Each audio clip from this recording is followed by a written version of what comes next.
So this part of the verse has one sentence which says that they say, وَقَالُوا سَمِعْنَا وَأَطَعْنَا. They said that we hear and we obey. And that is the very, very important for every human being. That we learn to say, سَمِعْنَا وَأَطَعْنَا. We hear and we obey. In all the matters of the life. If someone wants to learn something with someone, the first thing is to say, I hear and I obey. Because without obedience, we cannot do anything. And without obedience, we cannot learn anything. That is a practice of all the prophets. They teach to their followers to listen and obey. And even in the modern world, we know that how important is the phrase, hear and obey. There is no military in the world.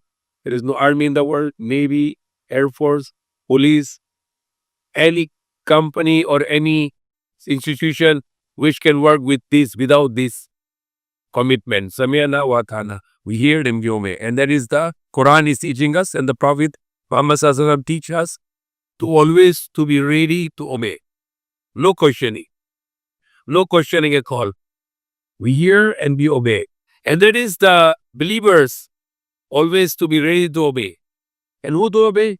Like the children can obey the parents, or wives can obey the husband, or elder brothers, the younger brothers can obey the elder brothers, community leader, tribe leader, whoever an authority. And it is also the command of Allah. Fatihullah wa atiur Rasul ulil amri minkum. That obey Allah and His obey Messenger and those who are in authority. And it is a very bad attitude for people to reject the command. You can always follow the commandments, and there is only reason you can disobey or you can disagree when the command is not according to the command of Allah. When someone who has authority upon you and he commands you something which is against the command of Allah, then that is only reason you can reject it. Because His command is against the command of Allah. You have a reason to reject His command, and you have a right to reject His command because His command is against the command of Allah.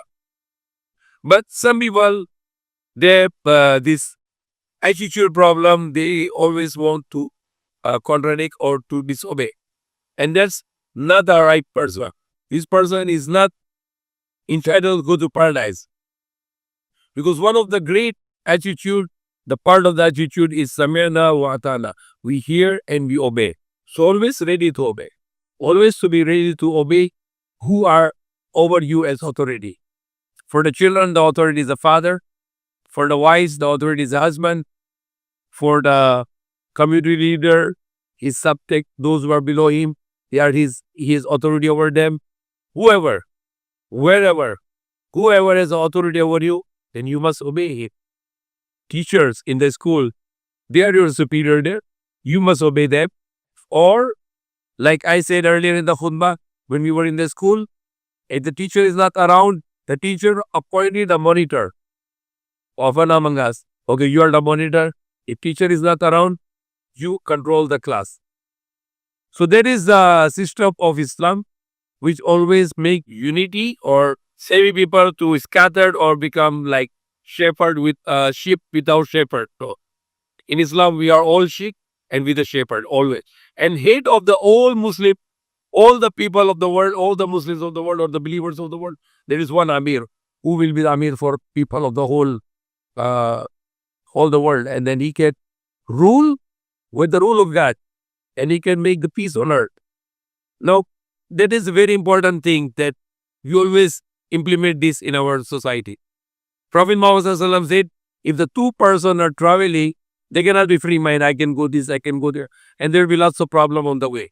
So Prophet Muhammad said, when you are only two person, even if you are only two person to travel, let's appoint one is your head. Another one is to follow. Because that's the system of Islam is teaching us to learn to obey. Always to obey and not to disobey. And that is the system we need to follow for our salvation. Because the people who are always disobeying, Allah don't like them. Like Prophet Muhammad said, Disobedience of father is disobedience of Allah. So all those who are elder or those who are authority upon you, you must follow their command. Cannot say no. Or not saying no is at one thing. You say no, Allah do it. And then you know the person overpowered him, he is going to teach you the lesson because you say no. Like example, the son will say to father, Allah do it. And then what the father will do? Father will spank him. Oh, why you cannot do it? So he know I cannot reject, but there is another way to rejection. Another way to not disobey. And that another way of not disobey is not to doing it or to delay it.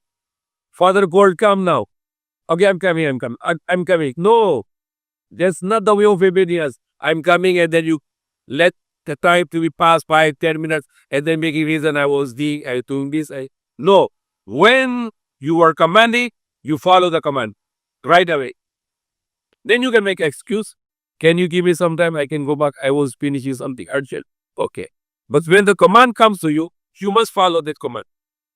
That is one of the great part of the attitude of Islam, the Quran and the Prophet Muhammad and all the prophets that teach to their followers, Samyana wa atana. We hear and we obey. So may Allah guide us. We always, and that is also the things can make us away from arrogance.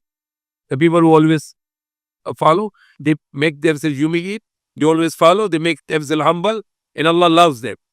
The person who was arrogant was Iblis, the shaitan. When he rejected the command of Allah, and he rejected to accept Adam as his superior, and Allah make him a disbeliever. So always remember, whenever you are commanding, you must follow the command of a person authority upon you, and you can only reject in one reason, when that command is against the command of Allah. May Allah guide us.